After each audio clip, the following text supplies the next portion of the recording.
수업을 시작하도록 하겠습니다. 저번 시간에 경도까지 했었죠, 여러분. 자, 경도 한번 봅시다. 경도, 하드니스라고 하는 거고, 센물, 단물 이렇게도 표현을 했었죠. 자, 경도의 경도가 어디? 여기 있다. 자, 경도에 뭐였습니까? 경도가 지금 간단하게 한번 볼게요. 칼슘, 마그네슘, 철, 망간, 스트론튬. 이 이가 양이온, 이가 이온의 함유 정도를 같은 당량의 CaCO3로 환산한 거예요. 그죠? CaCO3로 즉 변환해서 표현을 했다. 왜냐하면 각각 경도를 유발할 수 있는 각각 물질들의 영향을 각각 개별적으로 표현하기 어려우니까 CaCO3, 즉 경도 물질로 인해서 발생되는 이 스케일을 CaCO3로 대표적으로 표현을 해서 통합적으로 표현하는 것이라고 했습니다. 자, 그러면 알카리도도 같습니다, 여러분. 알카리도도요, 산을 중화시키는 물질의 존재 정도를 CaCO3로 통합해서 나타낸 거예요. CaCO3로 똑같이 나타냈다. 표현 방식은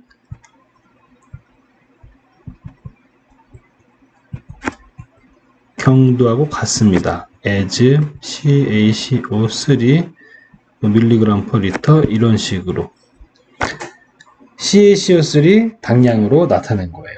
자, 알카리도는 뭐였습니까? 산을 중화시키는 물질이에요. 다시 얘기하면 산을 소비시키는 물질입니다. 유입된 산의 당량은 소비된 알카리도, 즉 시료 속에 존재하던 알카리도와 같다. 즉 시료 속에 존재하던 알카리도의 당량은 CaCO3의 ppm으로 환산하면 된다. 자, 산을 중화시키는 물질 세 가지가 나와 있습니다. 바이카보네이트, 카보네이트, 하이드록사이드, HCO3-, CO3E-, OH-예요. 자, 얘네들이 물속에 존재하려면 어떤 이유에서 이렇게 존재하죠? 이산화탄소, CO2가 물속에 녹아 들어감으로써 이렇게 존재하게 됩니다. 그런데 이거에 대해서 우리가 한번 했을 거예요. 자연수에서의 pH 조절 인자, 이산화탄소가 물속에 녹아들어서 바이카보네이트, 카보네이트, 하이드록사이드가 되는데, 자, 이것으로 되는 세 가지 경로가 어떻게 구분된다고 했습니까? 1번, 2번, 3번의 경로가 기존의 pH, 수소이온의 농도에 의해서 조절이 됩니다. 수소이온의 농도. 왜냐면은 이산화탄소가 물에 녹아 들어감으로써 수소이온이 발생하게 되거든요. HO이 나오는데, 여러분들 그 뒤쪽에 자연수의 pH 조절인자를 복습해 보시면 알 거예요. 즉, 산을 소비시키는 물질입니다. H를 소비시킨다는 거예요. 자, H를 중화시킨다는 얘기, 다 같은 얘기예요. 자, 이런 세 가지 물질을 각각 알카리도로 표현하는 게 어렵기 때문에 이 세 가지를 통틀어서 CaCO3로 당량으로 환산해서 나타내 줍니다. 예를 들면은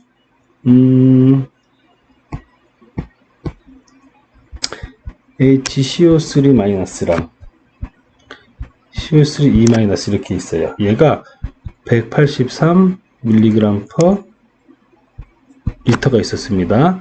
CO3E-가 120mg per 리터가 있었어요. 얘들의 알카리도를 구하시오 했습니다. 자, 그러면 얘도 알카리도의 유발물질이고 얘도 알카리도 유발물질이죠.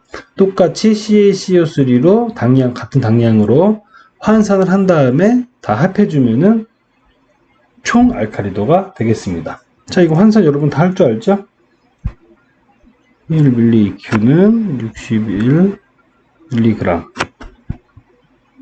50mg, 1mg, 150이고. 이거, 잠깐만, 이거 1, 2Q, 1g, 50mg, 200. 더하면은, 350mg per liter, as CaCO3. 이런 식으로 나타내는 거예요, 여러분. 경도랑 똑같죠? 경도랑 똑같습니다. 이거는 각각의 바이카보네이트하고 카보네이트에 대한 내용이고, 이거는 뭐예요? CaCO3의 당량이죠. CaCO3로 환산을 준 겁니다. 그래서 350 as CaCO3 이런 식으로 표현을 해요. 경도랑 똑같다. 꼭 기억하시면 돼요. 경도를 여러분들이 복습을 해가지고 문제를 몇 번 풀어보고 이해를 하면은 알카리도도 똑같이 쉽게 이해가 됩니다. 자, 그리고 이제 페나프탈레인 알카리도하고 메이트로렌즈 알카리도가 있는데, 이거는 기존의 물속에서 존재하고 있는 pH의 농도의 수준에 따라서 바뀌어져요. 농도의 수준에 따라서 존재하는 양이 다르기 때문에 우리가 실험을 통해서 구하는 방법이에요. 자, 뭐 이런 내용들인데, 자, 이거는 뭐 예제도 있지만, 이 실험 시험 때 명수당에 있는 물을 직접 저희가 떠가지고 적정을 해가지고 이 변곡 곡선을 딱 여기서 8.3에서 4.5에서 페나프탈레인 그리고 메트로렌지 색이 변하는 양을 지시학을 통해서 양을 측정을 한 다음에 알카리도를 실험을 통해서 측정하는 방법이었습니다. 이거는 실험이 저희가 이제 수업이 지금 하기가 어렵죠. 그래서 이 내용은 생략을 하고 넘어가도록 하겠습니다. 자, 여러분들은 알카리도를 경도랑 똑같은 방식으로 측정을 할 수 있고, 측정을 한다기보다는 CaCO3로 같은 당량으로 환산해서 나타낸다는 거 꼭 기억해 주시기 바라겠습니다. 이 부분들은 생략을 하고 넘어가겠습니다. 자, SOD. 자, SOD. SOD가 뭐냐면은 침전층의 산소 용량이에요. 침전층.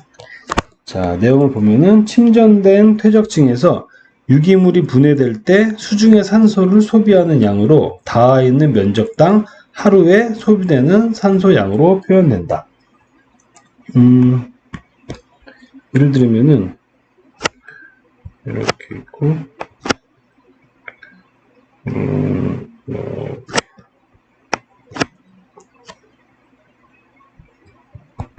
수로가 있어요, 여러분. 수로가. 그러면 이렇게 퇴적층이 쌓이게 되겠죠.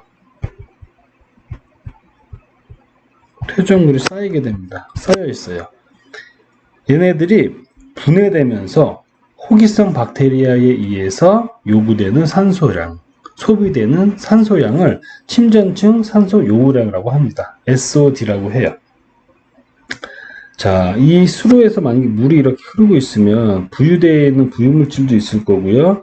녹아있는 용존 이온성 물질도 있을 겁니다. 근데 이렇게 침전돼서 중력에 의해서 침전돼서 가라앉아서 계속 쌓여져 있는 침전물들도 있을 거예요. 얘네들이 계속 쌓이면은 그 밑에 제일 먼저 쌓인 애들은 산소랑 결합할 수 있는 기회가 적어지겠죠. 그래서 현기 상태가 되고 많은 악취를 발생하게 됩니다. 자, 어쨌든 이렇게 쌓여있는 침전층에서 우리가 산소 양을, 산소가 얼마큼 요구되는지를 구하는 방식이에요. 퇴적층이 유기물층일수록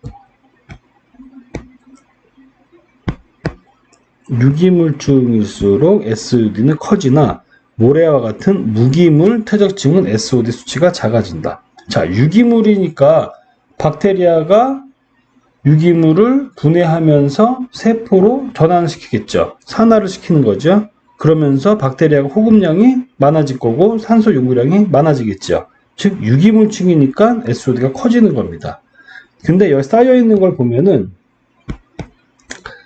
여기에는 유기물이 쌓여 있을 수도 있고요. 무기물이 쌓여 있을 수도 있어요. 유기물들은 침전돼서 퇴적이 되겠죠. 예를 들면 무슨 생물의 사체, 나뭇잎 등등등 이런 것들이 계속 쌓이고 쌓일 겁니다. 무기물은 뭐예요? 뭐 돌, 큰 뭐 이물질, 밀도가 큰 돌 같은 거, 자갈 이런 것들이겠죠. 이런 것들이 같이 섞여서 쌓여 있을 거잖아요. 근데 이 SOD는 유기물이 분해될 때 소비되는 산소의 양을 측정하는 거기 때문에 대부분 유기물층일수록 SOD가 커지는 겁니다. 당연한 내용이죠. 자, 단위는 그램 오트 퍼 미터 제곱 데이, 그램 오트 퍼 제곱미터 아우어. 이건 단위는 여러분들이 우리가 문제에서 필요한 대로 마음대로 환산해서 하면 됩니다. 하루에 면적당 소비되는 산소량, 시간당 면적당 소비되는 산소양. 그죠? 어렵지 않죠? 자, 이런 것들을 한번 예제 문제를 좀 풀어보면은 쉽게 여러분들이 알 수 있을 거예요. 자, 예제 문제가 여기 있습니다.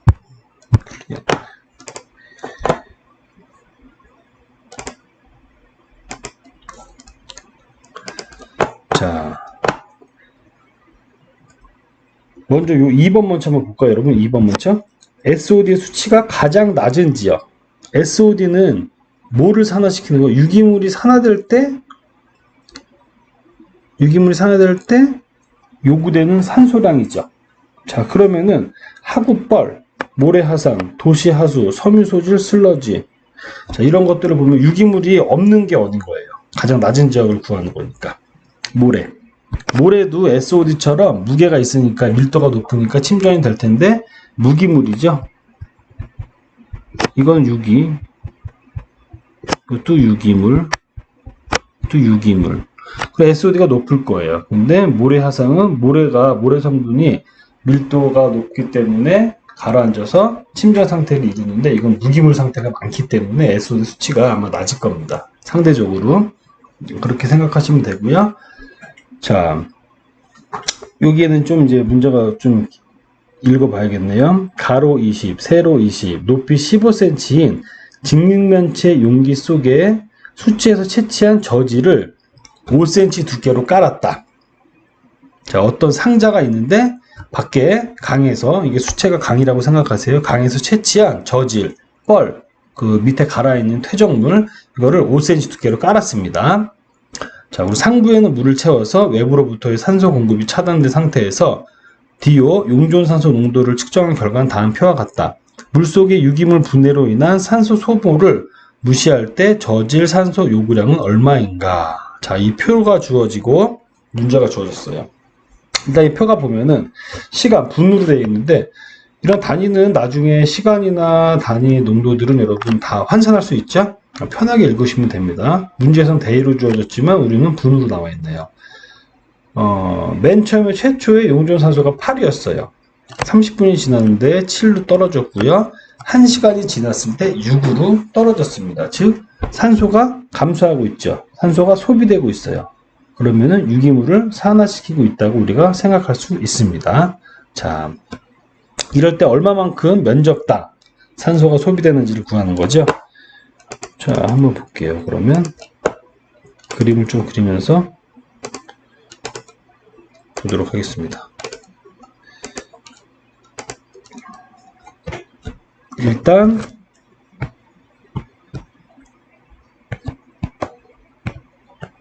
상자가 있었죠, 아까.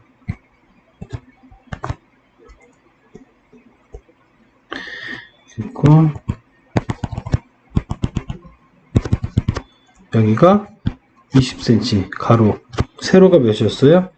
가로, 세로도 20, 높이는 15cm 있습니다. 그죠? 근데 여기 직육면체 용기 속에 수채에서 채취한 저지를 5cm 두께로 깔았대요.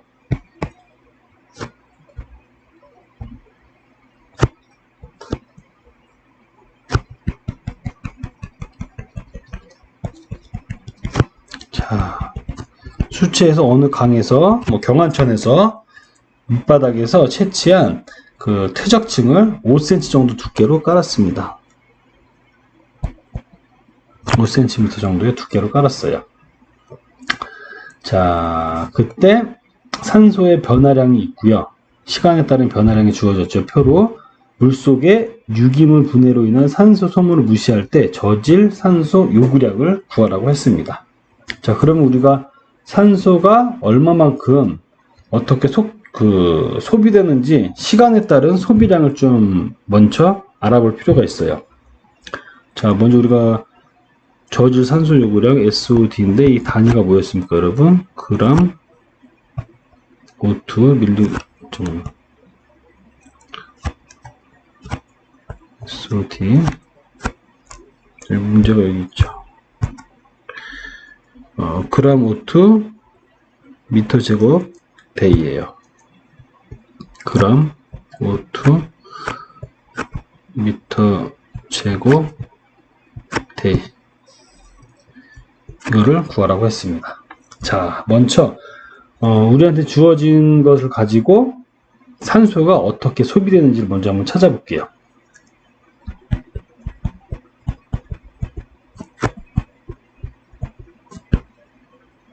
산소 소비 속도라고 제가 썼어요. 왜냐하면 시간에 따른 산소의 변화량이 우리가 표로 주어졌잖아요. 시간에 따른 산소의 농도의 변화량을 우리가 주어졌습니다. 시간.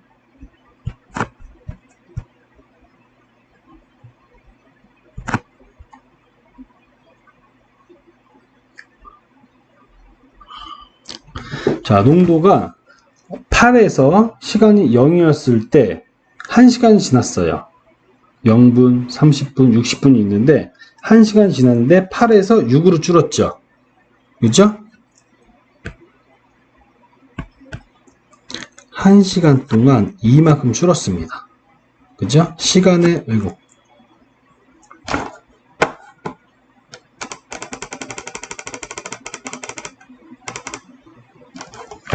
시간의 변화량 1시간 동안 이만큼 줄었어요.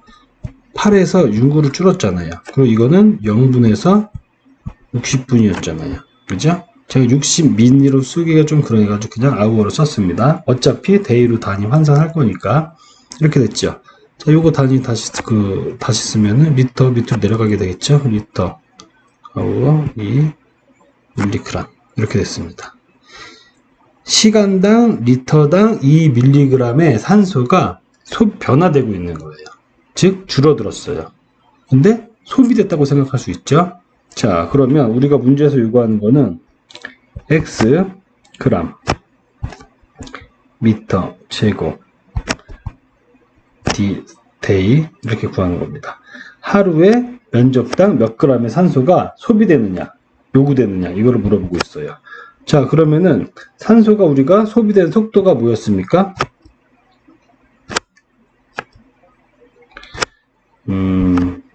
시간당 리터당 2mg의 산소가 소비되고 있죠. 근데 얼마만큼의 용량에서 소비되고 있어요, 여러분? 물이 얼마큼 차 있습니까, 여러분? 채워진 물의 양이 20 물에서 채워져 있는 뻘 5cm 빼면은 10cm죠. 20, 10, 40 4리터 4리터만큼의 물이 채워져 있어요. 이 물이 채워져 있는 리터 시간당 리터당 2mg의 산소가 소비되고 있는데 이 리터인데 4리터만큼 있기 때문에 4리터를 우리가 구해준 겁니다. 자, 그런데 우리는 문제에서 보면은 면적당 나오는 거예요. 면적당. 이 면적이 몇이에요? 20 곱하기 22죠. 그럼 400cm 제곱이 되겠습니다. 자, 그리고 이제 단위 환산을 시켜주면 돼요. 데이 1m 제곱 10의 4승 cm 제곱입니다. 그러면 4.8 g/m 제곱 하루에 면적당 4.8g의 산소가 요구되고 있습니다. 이만큼의 유기물이 분해되는데 이게 이 단위를 보고 푸는 게 좀 편하거든요, 여러분. 시간당 면적당 요구되는 산소량이에요. 시간당 면적당 요구되는 산소량. 자, 한 번씩 또 풀어보시고요.